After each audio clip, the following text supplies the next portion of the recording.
Bijouterie Santia, mi-vite vous l'amène. Galerie Arena Antanmen, box 15, si box 37. Oh, une fraîcheur instantanée. Idéale pour la maison et tous les espaces. Au cœur de ce gingembre bio se trouve une source de vitalité pour vos cheveux ternes. Shampoing ultra doux gingembre à Manoul Chanao ni le JT. La vache qui rit, Manoul Chanao ni le JT. La vache qui rit, parce que c'est meilleur de rire.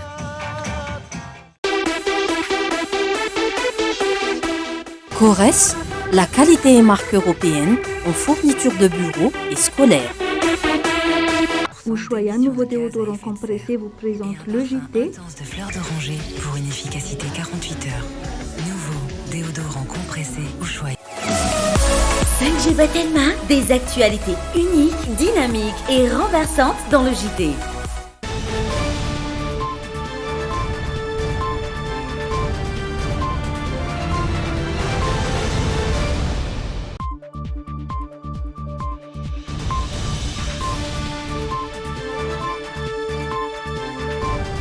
Manabanao tonga soa indray manaraka ny fampalam-baovao eto amin'ny fahitalavitra Dreamin ny le JT no raha anao ary dia nasako anao tia mpiandohana aritra hijery izany hatramin'ny farany avy hatrany dia indro omenanao ireo lohateny vaovao. Nosambory ny mpitandro ny filaminana frantsay ho atoandro io ifanirso herinay raha ny fanazavany ity farany tao amin'ny tambazotra nenefa dia efa navoaka ny tenany. Vita tanteraka ny asa fanamboarana ny kianja Barea eny Mamasina isantaran'izany voalohany lalao fifantsanana eo amin'ny ekipa pirenena malagasy Benin. Mbola ampiasaina tao fitaovana atakalo sy amidy ny vehivavy sy ny ankizivavy any amin'ny faritra Androy. Efa misy amin'izao fotoana ny hetsika fanoherana ity fomba miendrika herisetra ity. Nanamafy ny filoha Amerikana Joe Biden fa amin'ny 13 ny volana aogositra ho avy izao no hifarana tanteraka ny asan'ireo hampampandritany anatin'ny tafika Amerikana ao Afghanistan. Tsy hemotra amin'ny fanehoan-keviny izy ireo na dia eo aza ny fanerena izay ataony vondrona Europeana.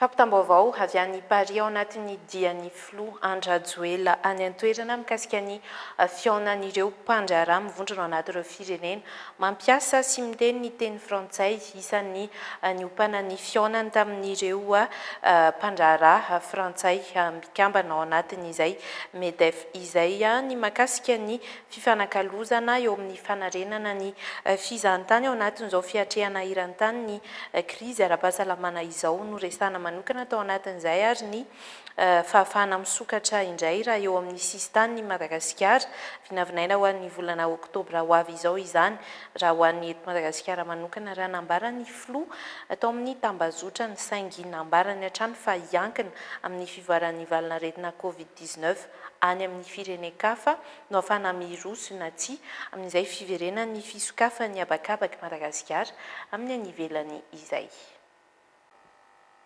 Eo amin'ny fanatanjahantena vita tanteraka ny asa fanamboarana ny kianjan'ny Barea amin'ny 2 septambra ho avy izao no isantarana azy voalohany ary amin'ny alalan'ny lalao fifanjanan'ny ekipa pirenena malagasy sy ifanehatra amin'ny Benin fiadina ny tapakila ho an'ny tompon-daka eran-tany eo amin'ny taranja bola kitra ho an'ny taona 2020 sy 2020.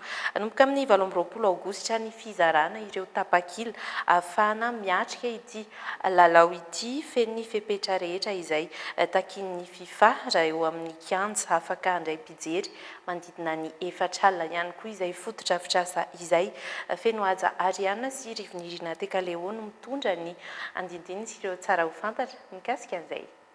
Vita hatramin'ny 100% ny kianja Barea eo Mamasina.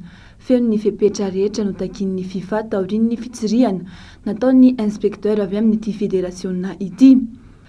Lalana voalohany ao anatin'ny fampilaran'ny FIFA ny kianja amin'izao fotoana hoy ny fanazavan'ny sekretera-panjakana misahana ny tanàna vaovao sy ny fananganana toeram-ponenana.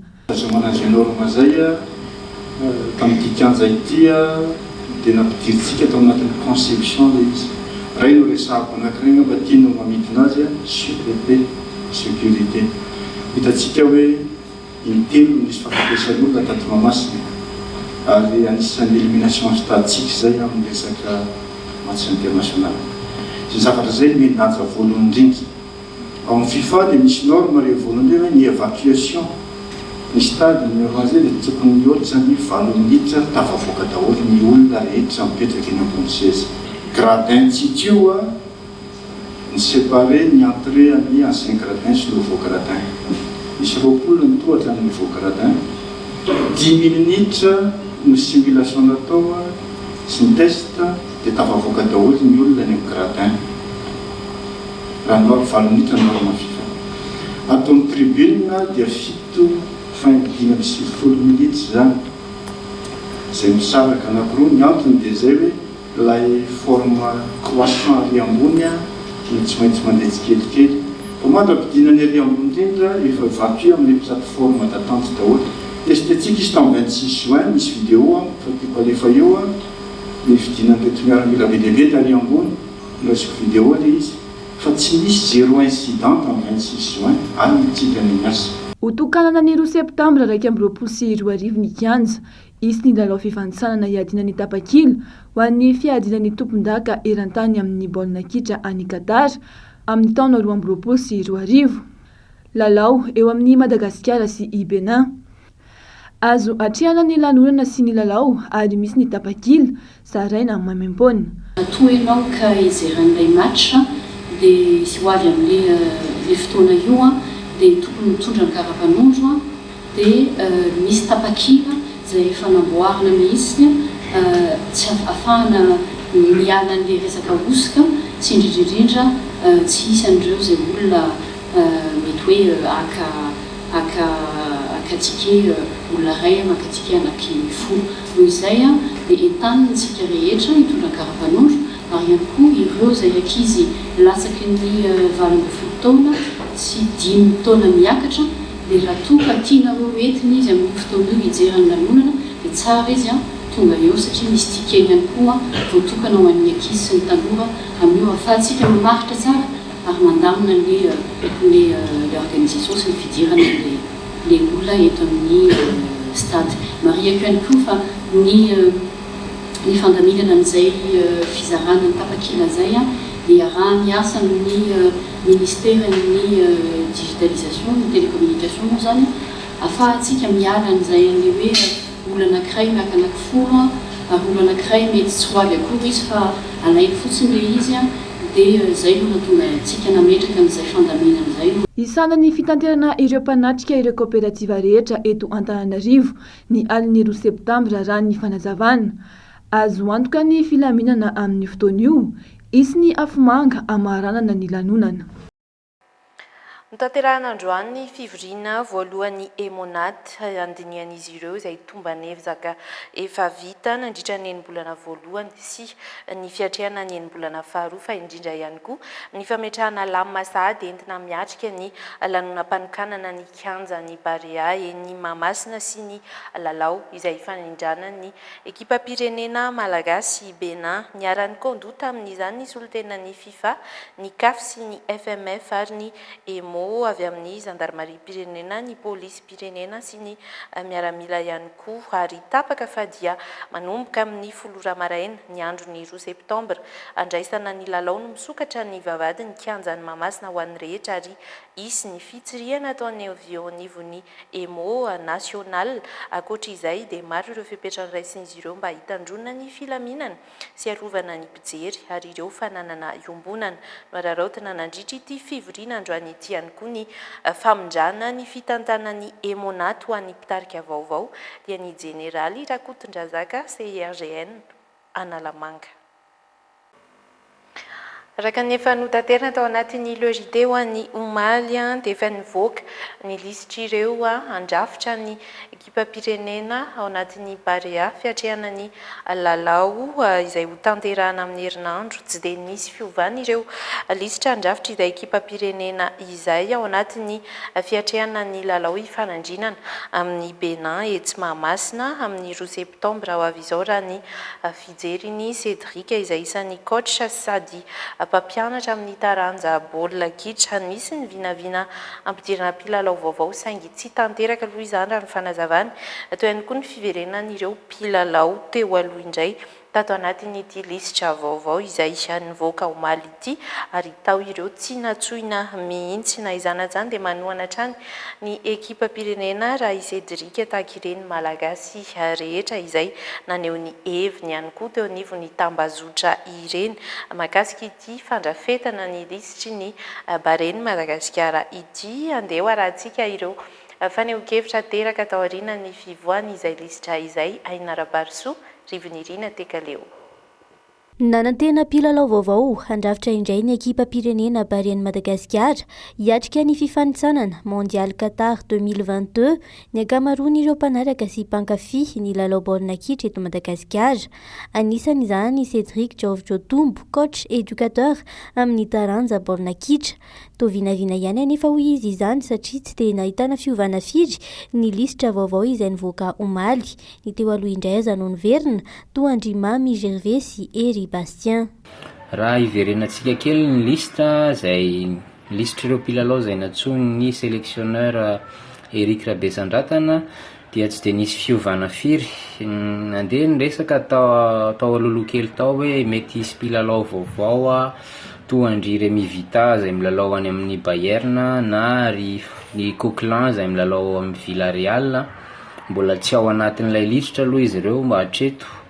Ny zavatra nanamarika ihany koa dia ny fiverenan'ny Mamy Gervais sy Ery Bastien satria zareo moa tamin'ny convocation farany tsy voantso.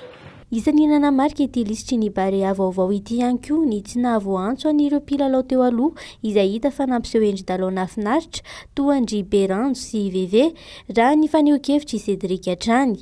Na izany aza dia manohana ny ekipa malagasy hatramin'ny farany ity mpanazatra ity. Dia raha hoe ireo mpilalao tsy voantso indray no resahana dia somary niteraka resa be ny tsy maheo an'i Berajo. Ilay vodilaharan'ny Kosfa izay nampiseho endri-dalao mahafinaritra tokoa tamin'ny lalao farany izay natao tany Toamasina. Eo ihany koa ny tsy navoantso an'i Veve ilay lohalaharan'ny 5FC izay anisan'ny songadina tokoa tamin'ny championnat Pro League farany teo dia izay angamba ny azo resahana par rapport an'ilay lista. Ny tsara mariana fotsiny misy mpilalao vitsivitsy izay mbola vao naratra toa ny Morel sy Marco dia mbola antenaina ry zareo hoe ho rétabli alohan'io lalao io na dia somary kelikely azy ihany aza ny chance an'izay fa mino fa efa manana paikady anomanany an'io match io ny sélectionneur amin'ireo mpilalao izay eo ampelantanany dia ngamba antsika rehetra ny anjarantsika dia ny manohana sy ny mankahery ny mpilalao sy ny staff rehetra mba azahoana vokatra tsara. Ankoatran'ny Cédric, marobe ireo malagasy naneho hevitra ihany koa tao anatin'ny tambazotra ny serasera Facebook tao ry ny fivoahan'ity lisitra mandrafitra ny ekipa ny Barea ity tao ny nankasitraka ary misy ireo tsy afa-po saingy ny ankamaroany dia nilaza ho manohana ny ekipa pirenena avokoa. Hoy Gottlieb maneho ny heviny manohana tsy misy fepetra nefa raha hitako fa manao lalao tsara misy ezaka dia tsy mampaninonay na ho lasa na tsy lasany amin'ny Coupe du Monde satria mijery ny zava-misy ankapobeny aho. Mbola manangana isika, mbola mila manao vina lavidavitra, mbola mafy ny asa miandry, mbola mila mamafa tokotany sy ny sisa. Manantena foana nefa ary tsy miditra amin'ny resaka lisitra. Tena misy ny eritreretiko hiatrany Gottlieb fa tsy ao, fa tsy maninona, fa dia ireo ry zalahy ny manohana no fantatro fa tandrify ahy. Rambavy eo amin'ny fivoarany valaretina Covid-19 eto Madagasikara raha nambarany zareo avy eo anivon'ny ministeran'ny fahasalamam-bahoaka dia tsy nisy ny lavon'ny valaretina Covid-19 alohan'ny omaly talata 4 aogositra miisa 520 sy 700 kosa ny totalin'ireo lavo nanomboka hatramin'ny 17 martsa 2020 no makaty tamin'ireo 770 sy 700 nanaovana fitiliana omaly ary dia fantatra fa 3 no tranga voamaly marina fa nahitana izay tsy mikaretina izay.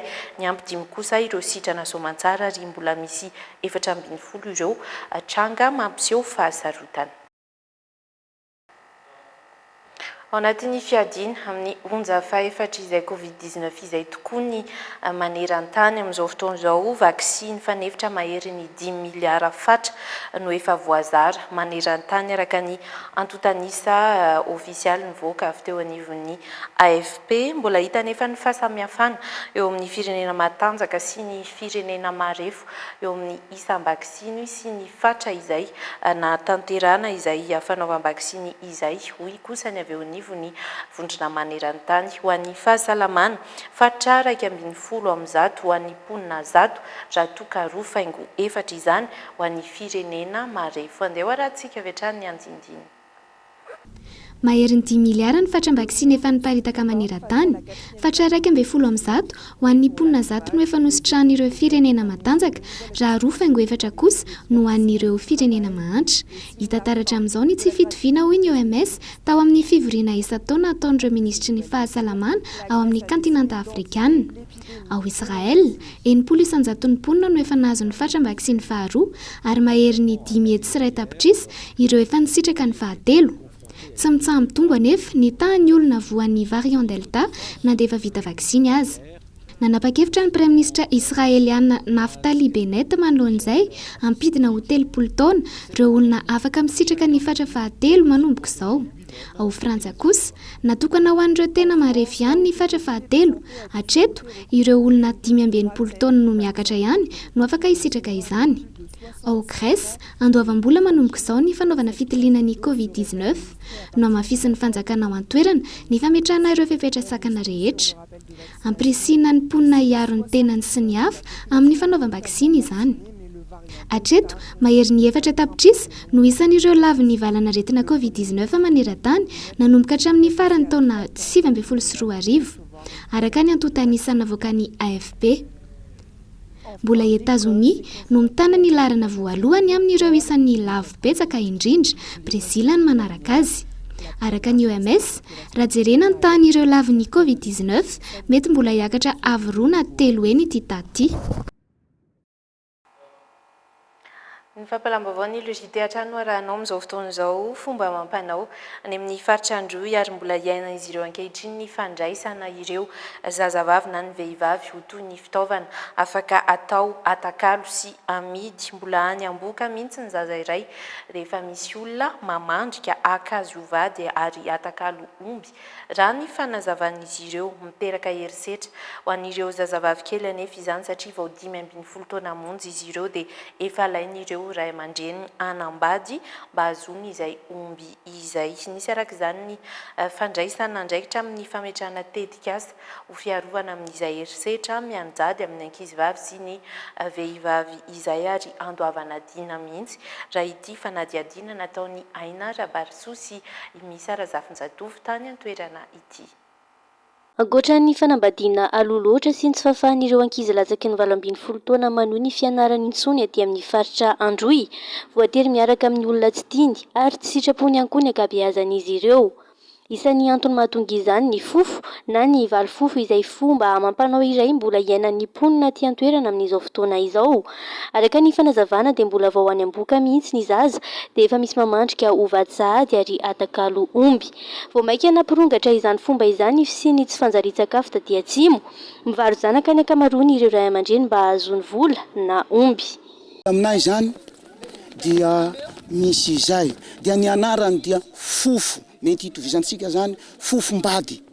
Mbola kely ny zaza any amin'ny 5 taona na any amin'ny 4 taona na any ankibondreny mbola torotoronony naza dia efa misy olona milaza fa vadiko ny zanakao vavy ka izahay ray aman-dreny koa teo mpanan-karena. Anisan'ny fandraisana andraikitra lehibe noraisin'ny fikambanana SOS Village d'Enfants Madagascar ny fanatanterana tetikasa ho fiarovana izay zon'ny vehivavy sy ny ankizy izay taty amin'ny faritra Androy. Natonga tamin'ny alalan'ny fampahafantarana izay fomba rehetra mety ho endriky ny herisetra atao amin'ny vehivavy sy ny ankizy izany ary ny voka-dratsy aterany. Ka ho fanamafisana ny fiarovana dia isy ny fanomezana dina avy hatrany ho an'ireo mbola mini mandika izany. Ho ampiarina avy hatrany eto amin'ny fokontany Anjamalangy, commune Ambanisarike, io dina na lalàna napetraka io satria azo lazaina ho miamitombo izay tranga fampanambadiana zaza tsy ampy taona izay eto amin'ity commune aty Atsimo ity. Ohatra ny hoe karazana hoe objet zany feheverana regny afaka mihidy iny atakaliny vola satria ny tena olana ray dia amin'le resaka hoe kere aty Atsimo dia izay moyen rehetrarehetra ahafahany mahazo vola zany surtout ho an'le zaza mo izay vola tsy afaka hoe manapa-kevitra loatra izy amin'le fiainany dia ohatrany hoe forsena fotsiny izany hoe andeha hanambady. Zay zany ny fahitana an'izay na tonga an'le fangatana an'le tetikasa amin'ny UNICEF. Dia mbola misy ihany koa ny resaka ohatra hoe VAD izay atao amin'ireny ankizy ety toerana surtout hoe vangivangy raha dinidinika izay atao aty amin'ny ankizy tratran'ny herisetra raha ohatra misy zany ety satria misy an'le fiaraha-miasa izay rana amin'ny UNICEF ihany koa ny SOS amin'ny resaka CEV cellule de côté de veille zany hoe ety fotony izay membre ao anatin'io komitiny dina io zany le comité. Dia raha misy ny fisehoan-javatra izay mitovy amin'ny teo aloha ohatra hoe mampanambadiana mialoha tsy ampianarina ny zaza izay nivoahan'le resaka ohatran'ny hoe sanction anapetraka ny fiarahamonina teo dia ny CEV zany mandray tanana izay mampiakatra ny population rehefa avy teo. Manodidina ny 1,100 ny zazalatsaky ny 20 taona aty amin'ny faritra Androy amin'izao fotoana izao no efa tafaroso sahady eo amin'ny sehatry ny fanambadiana. Ahina hitombo lavitra izany tarehimarika izany raha tsy misy fandraisana andraikitra aingana amin'izao vanim-potoana ny kere aty Atsimo izao. Izany indrindra no nahatonga ny vondrona UNICEF piaro ny zon'ny ankizy sy ny vehivavy fanometanana sy tohana amin'ny fisorohana izany fampanambadiana zaza tsy ampy taona izany. Dia eo mihitsy ny tena mila andraisana andraikitra satria raha tsy manao ninina zany dia vao maika mirongatra be ary ho tena mafy be indrindra ao anatin'izao kere izao le efa ataontsika hoe herisetra mianjady amin'ny ankizy ity. Dia izay no hitadiavantsika fifanomezan-tanana avy amin'ny izay rehetra afaka misehatra ao anatin'izany izay koa ny tokony hanamafisana ny moyen ahafahana manatanteraka an'izany hanamafisana ny hetsika tahaka izao any amina toerana maro isan-karazany mba ahafahana mampiena be dia be an'izay atao hoe herisetra mahazo ny ankizy izay sy ity resaka hoe fampanambadiana jatsy ity. Notontosaina ny alarobia 20 aogositra 2024 teo ny fametrahana amin'ny fomba ofisialy ny fifanarahanam-piara-miasa ny UNICEF sy ny SOS Village d'Enfants de Madagascar mahakasika ny fampiarana ity tetikasa natao hiarovana ny zon'ny vehivavy sy ny ankizy aty amin'ny faritra Atsimo ity izay natao teto amin'ny fokontany Anjamalangy commune Ambanisarike tamin'ny alalan'ny titike na famonoana omby entina namafisana ny fiara-miasa sy ametrahana ireo fitsipim-piarahamonina napetraka. Loha hevitra niraisiny tamin'izany ny hoe ho fiarovana ety fampanambadiana ety ajaja nao ty vesa tsy aloha loatsy. Tsy eto amin'ity fokontany ity ihany fa ho tanterahina ao anaty distrika Anambovombe, Jiombe, Beloa ary Bekily iray manontolo ity fiaraha-miasa ny UNICEF sy ny SOS Village d'Enfants de Madagascar ity. Miseho amin'ny endriny maro ny fandikan-dalàna eto Madagasikara ny asa mpanjakana no sehatra isan'ny tena ahitana izany betsaka indrindra ho ireo mpanao fanadihadiana ny tanora ny taniketsa ny ady amin'ny kolikoly ary ho manadihana izao izany mba ho avin'ny firenena raha ny fanazavan'ny sekretera jeneraly ny voamera-pirenena malagasy ho an'ny UNESCO tanjona anjatony no ampahafantarina ireo endrika kolikoly ary ampirisihana andray anjara amin'ny famongarana izany ireo tanora ireo. Fenoaja Ariana sy Yanja Rakotoray. Arakaraka ny tomboan'ny trangana kolikoly no tokony ampiakatra ny farisihana iady aminy ho ny voamera-pirenena malagasy ho an'ny UNESCO tamin'ny alalan'ny sekretera jeneraliny. Misy eo amin'ny endrika maro ny fandikan-dalàna voasoratra anatin'ny kolikoly. Voalaza fa kolikoly ohatra ny fanararaotana ny fitaovam-panjakana, ny fifanolahana ho an'ny tombotsoa manokana, ny fitomboan-karena tsy voazava sy ny maro hafa. Mahana anjara lehibe ny tanora ao anatin'ny ady amin'ny kolikoly ka tokony alala ireo karazany misy. Rehefa mametraka fitanjana amin'ny fanapahan-kevitra dia tsy ara-dalàna ny fanomezana. Izay no hazavain'izay no atao hoe fanomezana tsy ara-dalàna, miseho indrindra eo amin'ny sehatry ny asa-panjakana. Nanambarany voamiram-pirenena malagasy ho an'ny UNESCO fa ity sehatra ity no ahitana kolikoly be indrindra eto Madagasikara raha ny fanazavany. Ny statistika dia manambara fa eny amin'ireo asa-panjakana tena ahitana ny kolikoly dia ireo ankizy ireo no antenaina fa afaka fotoana fohy dia anisan'ny sehatra eny amin'ny asa-panjakana ka raha mitazona tsara ireo fanabeazana anomena azy izy dia mino fa ihena ny kolikoly eo amin'ny asa-panjakana. Tsika manana fitenin-drazana hoe ny azo vankolakana ny tany nandriny tsara raha iady amin'ny corruption tsika tsy tonga dia ny famaizana no arangarangatsika fa mametraka tsika hoe ahoana no ahafahantsika manabe ireo taranakitsika mba hiaraka iady amin'ny kolikoly. Matetipitranga ihany koa ny sakatsakana amin'ny fanadihadiana ataon'ny birao maleo tena miady amin'ny kolikoly na ny bianco raha ny fanazavana hatrany. Ilalana mihitsy izany no efa manome lalana ny bianco anao ny asa fanadihadiana. Tsara ho mariana fa eo anivon'ny bianco dia misy paikady anankitelo iadiana amin'ny kolikoly. Dia ny fanabeazana, fisorohana ary ny fampiarana lalàna. Ny fanabeazana dia izao ataontsika izao, beazana aloha ny olom-pirenena ampahafantarina azy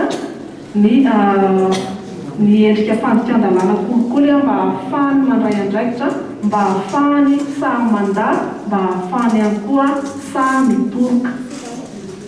Dia raha misy ny sakasakana tao amin'ny fanadihadiana tao ny mpiasan'ny bianco dia raisina ho fandrikan-dalàna kolikoly ihany koa izay. Nahatra 3 andro izay ity master class ity no kalakirain'ny voamiram-pirenena malagasy ho an'ny UNESCO na ny Comnat UNESCO tanjona ny ampandraisana anjaran'ny tanora amin'ny ady amin'ny kolikoly eto Madagasikara.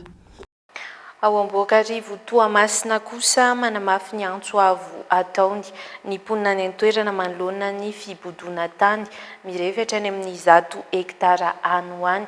Orinasa lehibe no voatondro ao anatin'izay nitondra ireo pirofo hanambarany ny fahafahany misitraka ny tany ireo vahoaka ireo ahitana fasan-drazana sy trano fonenana hatramin'izay ity tany ity niakatra fitsarana Androany ny raharaha.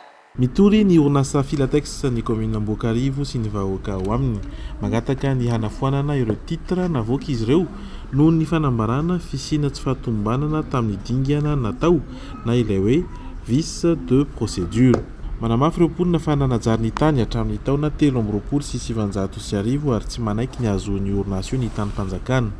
Anisan'ireo pirofo nentin'izy ireo ny fisian'ny fasan-drazan'ny mponina ao amin'ny tany fototry ny disadisa antony nahazoan'ireo vahoaka ny certificat foncier na ireo karatany laharana 5203/KT0082 sy ny 6 mandidina ny 100 hektara ny refin'ny tany. Ambaran'ireo mpitory fa tsy mbola misy fitsirihana nataon'ny sampana fananantany na ny domaine na koa avy amin'ny sampana mpandrefitany na ny topografie teny an-toerana ka niantsona ireo fokon'olona hanaovana ilay consultation de voisinage saingy efa misy certificat de situation juridique nivoaka nefa ny tany. Manontany teny izy ireo ahoana ny fomba natafidiran'ireo voly sy trano fonenana ary fasan-drazana ao amina tana ambara fa aniorina azy io.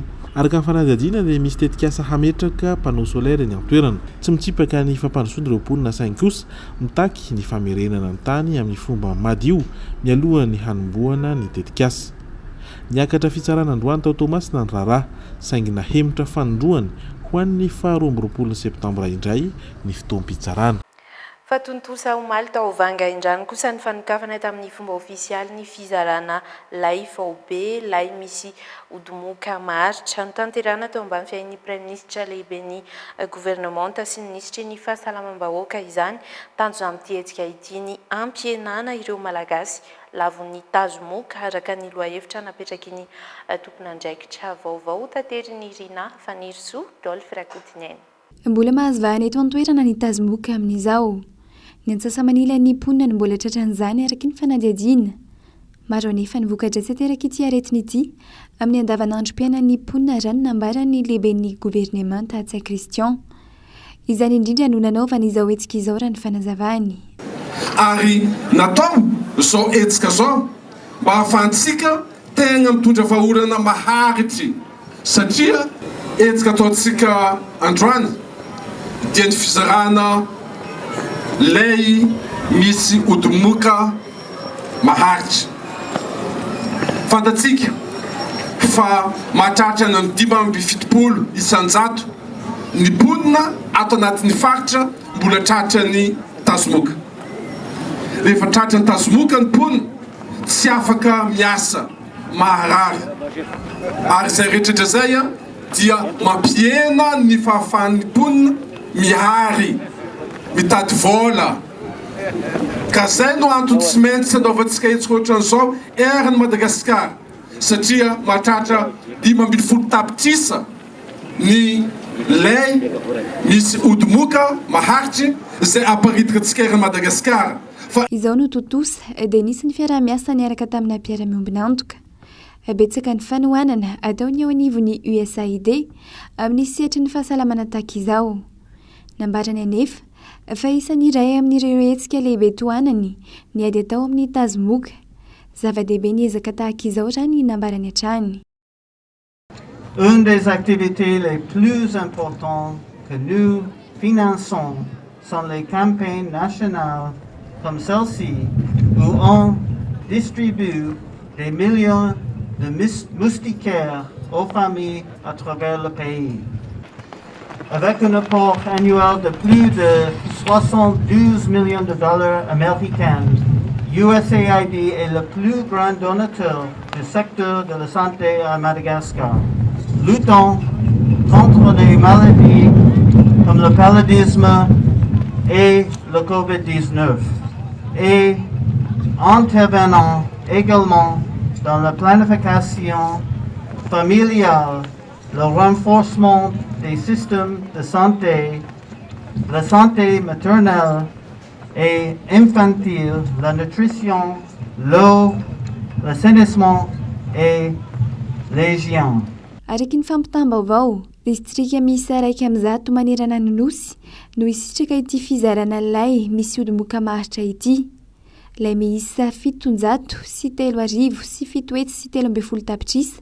Ao an'ny tokantrano 803 sy 4,000 sy 3 alina sy 3 sy 5 tapitrisa no zaraina amin'izany.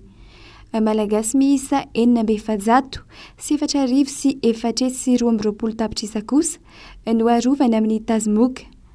Aloha hevitra napetraka izy ireo tamin'izany ny hoe malagasy sy ho fatin'ny tazomoka.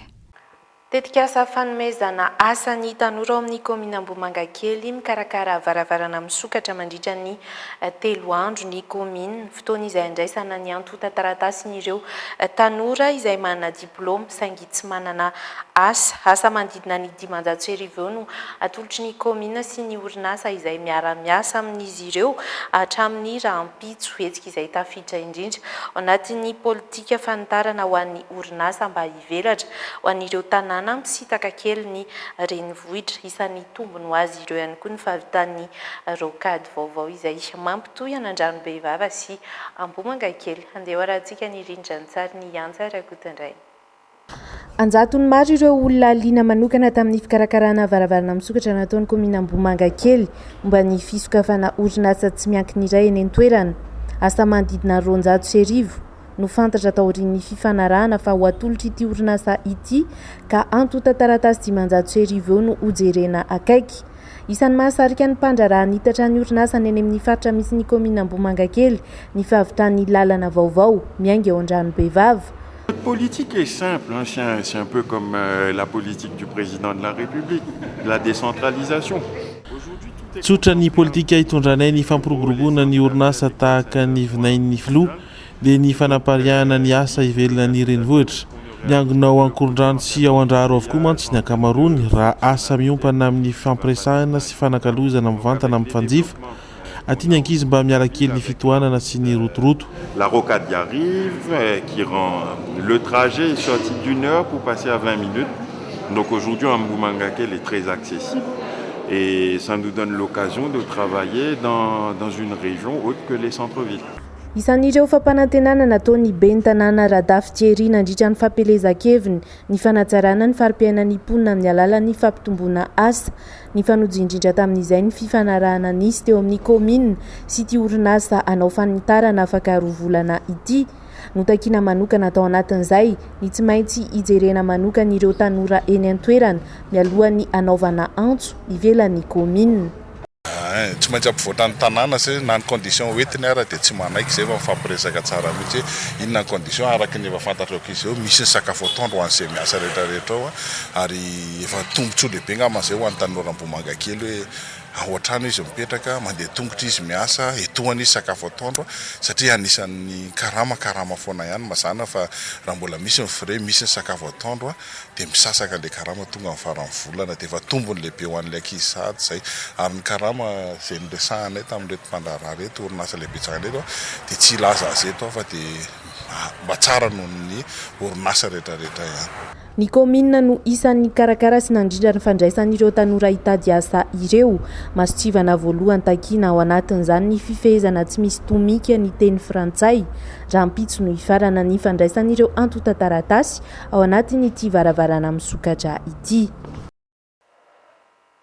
Any Toamasina zazalakely 1.5 taona no manana talenta miavaka any amin'ny faritra Atsinanana iny efa navita nanangana onjam-peo ary mbola mikasa hanangana fahitalavitra ihany koa ity tovolahy ity amin'izao fotoana izao vao any amin'ny kilasy fahadimy nefa raha ny fianarany mangataka torolalana amin'ireo tsara sitrapo ny ray aman-dreny mba ahafahany manatsara n'ireo ezaka efa vita ireo hatrany raha ny fanazavana andeha hoenintsika ny vaovao ngony Rémy Prudence eo amin'ny soratanan'ny Rina Vanilsosy rindrantsara ny Yanja Rakotondrainy. Nanomboka teo amin'ny fahadimy taona no tsikaritra ireo ray aman-dreny ny Eli Gracia Radebasson fa tia mikarokaroka sy tia andrakandrana. Tsy nahagaga ny fizany ondrainy satria efa lova avy tamin'ny fianakaviana ny tahaka izany. Nisongadina kosa ny talentanyity zazy ity amin'izao na ireo ray aman-dreny ny hazavariana tamin'ny talentanyity zanany. Izy tamin'ny fahazazana ao za mbola 2 ans teo izy dia fa hitahita soritra ilay raha izy zavatra raika fa tsy ekeny dia tsy kehiny zavatra raika fa hitany diso tsy kehiny hoe no marina iny ary na ohatra hoe zavatra menao azy ka hitany hoe tsy samy tokony ho izy tonga dia mireagir be zay izy dia tezay fa somary gagagaga edy taminazy izy mbola aina koa efa misy fietsika ohatrohatran'izay raha ohatra misy zavatra tiany aviagna nefa tsy tonga amin'ny zavatra io tonga dia mantota amin'ny tany izy. Saika afa-po tamin'ny vokatra navoakany avokoa ny ankamaroan'ny mponina tany an-toerana tsy mena mitaha amin'ny an'ny hafa ny sanganasany Eli Gracia ho ireo mpanaraka nambarany fareharehan'izy ireo ny fananana zaza mana-talenta tahaka izao manohana sy mandrisika hatrany moa ireo mponina ny an-toerana. Noho ny nahita fivoaran'ireto tovolahy helinay reto zegny dia tegna anisany mankafy zaho ary miheno isan'andro amin'ny radio io. Le izy zany voalohany nahinoko anazy te anontany ihany zaho hoe aiza ny voany zany radio zany fa no nitaty afara moa zany fantatra hoe i zaza madinika ireo no nahavita anazy vao maika zany nampazoto anahako eno an'ilay radio. Za zany dia mampahery mahereza ry zandrikely zanak'aba fa vognona zay ihaino ary ankafy ny fahaizanareo. Fankafizana fotsiny ihany no nanombohan'ny Eli Gracia izao fahaiza-manaon'izao araky ny nambarany. Tanjony kosa nefa ny mba ho tonga olo mandaza ny aoriana. Marobe ihany koa ireo zavatra efa vita ndrany fanazavany.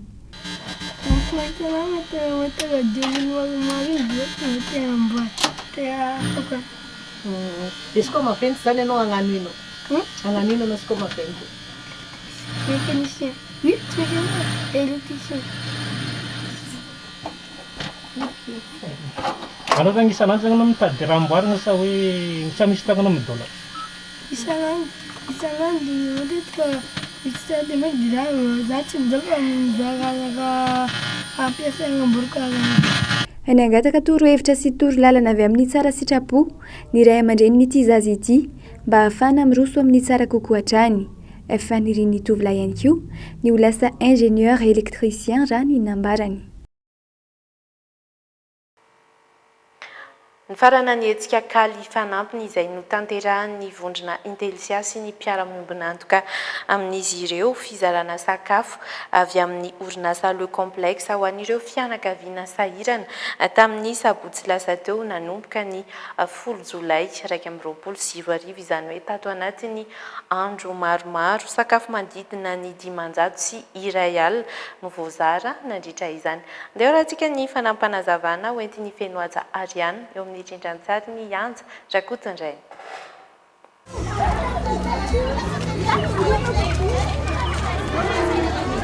Nanomboka ny 10 Jolay ny fizarana lasopy mafana ho an'ireo fianakaviana misedra fahasahiranana manerana ny boriboritany enina eto amin'ny tanàna Antananarivo renivohitra.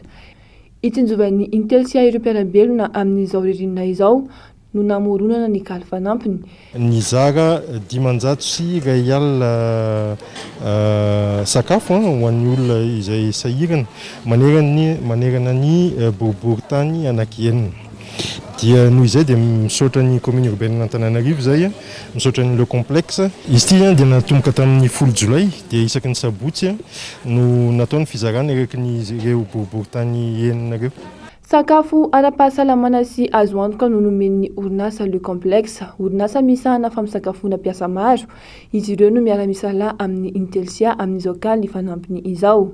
Tanatin'izay roa volana izay Le Complexe nisahana ny teo amin'ny ara-tsakafo ny fandrahoana ny sakafo sy ny fizarana lezy niaraka tamin'ny ireo mpiara-miombina ka tsirairay na ny fournisseranay na ny clientanay. Famaranana izao 50 ny isan'ny fokotany izay nisitraka ny tsietsika kaly fanampiny tsy ny etsika tena niangana tamin'ilay izy hoe lasopy anafana dia lasopy légumes misy hena dia ny misy zao fournisseur-ny Le Complexe nanolotra ihany koa yaourt donc miovaova foana le izy fa miainga amin'izay hoe lasopy légumes dia complet tsara zany hoe ampy tsara ny otrikaina ilaina sady manafana. Tsy mijanona hatreo ny asa soa fandraisana andraikitry ny orinasa Intelsia isy amin'ny volana septambra ny fizarana fitaovam-pianarana manana ny azy koa ny orinasa Le Complexe ho an'ny vanim-potoana ny Krismasy isy ny Noël des enfants.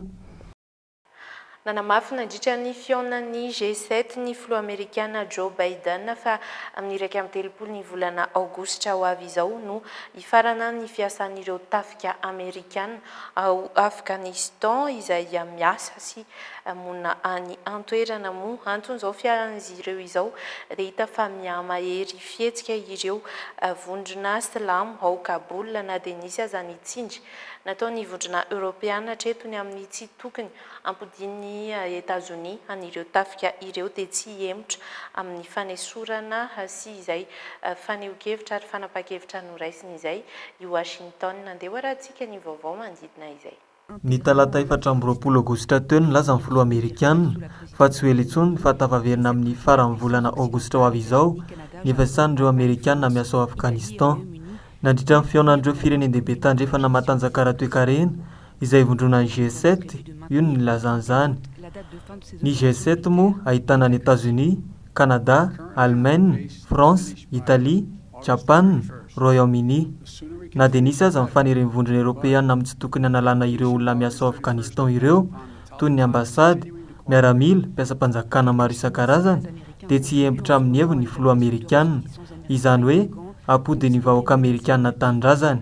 Raha tsy ahivona efa nisy fanapohana trano roa lehibe nataon'ny Silamo tao New York ny 12 septambra 2024 izay nafatesana olona maro be. Anapaka ny fifandraisany ara-diplomatika eo amin'ny Maroc i Algérie raha ny fanazavany ministry ny raharaham-bahiny algériana Ramtan Lamamra izay nanao fanambarana ny talata 14 ny volana aogositra lasa teo ny fanjakana marokana izay isany niara-ny asa tamin'ny Algérie tato anatin'ny fotoana maro izao antony ity fanapahana ny fifandraisana eo amin'ny firenena rotonda ity ny tsy fifankazahoana izay isany ny amafy taoriny fahafatesan'olona maro sy ny fahamaizana izay nitranga tao Algérie herinandro lasa izay tondron'izy ireo ho tao ambadika izay fahamaizana izay i Maroc ankoatry ny efa tsy fifankazahoana ny firenena rotonda tany aloha tany andeha arahana ny tsara ho fantatra mikasika izay. Nilaza i Algérie omaly talata 4 aogositra fa hanapaka ny fifandraisana ara-diplomatika eo amin'ny fanjakana Marokana. Anton'izay ny tsy fifankazahoana mahakasika ny fiadidiana ny Sahara tandrefana. Ny taona 2024 nampitovy tany tokaga amin'ny fifandraisana ara-diplomatika i Maroka sy Israel. Ho takalon'izay ny haneken'ny États-Unis fa tafiditra ao anatin'ny fiadidiana i Sahara tandrefana. Fanampin'izay manambara i Algérie fa manohana ny indépendantiste Kabila i Maroc izay heveriny ho vondrona papiororo. Io vondrona io no heverin'izy ireo fa tomponatoka tamin'ny fandorana ny ala tamin'ny alarobia heriny. Mariana fa tsy latsaka 90 ny maty tamin'izany. Nanampitrotraka ihany koa ny Pegasus rafibebaika pitsikilo iray. Endrika indriany Algérie ho mitsikilo azy ireo fanjakana Marokana. Araka nambaran'ireo mponina mipetraka ao Maroka nefa tsy tokony ho tonga amin'ny fanapana fifandraisana ara-diplomatika tahaka izao i Maroka sy Algérie. Araka ny nambaran'ity lehilahy ity, tafiditra ao Maghreb, faritra ao Afrika Avaratra avokoa, na i Algérie na Maroka, ka tsy tokony hanapaka ny fifandraisana. Mariana fa efa ela no nisy fifandirana teo amin'ny Algérie sy Maroka noho ny fiadidianan'ny Sahara tandrefana. Mialohan'ny tena hifarana ny fahapalam-baovao dia azo zadonoina fa rehefa avy eo dia mbola hisy ny fandarana manokana raha inao mikasika ny fanadiadiana manokana nataon'ny Transparency International Initiative Madagascar momba ny terre rare izay hoarahanao zany rehefa vita izao vaovao izao. Ny tena kosa dia mametraka ny veloma mandrapitafa ho amin'ny manaraka indray ary misaotra anao naharitra ny jery hatramin'ny faran'ny fotoanantsika ho amin'ity androany ity mamy fotoananao rapitso.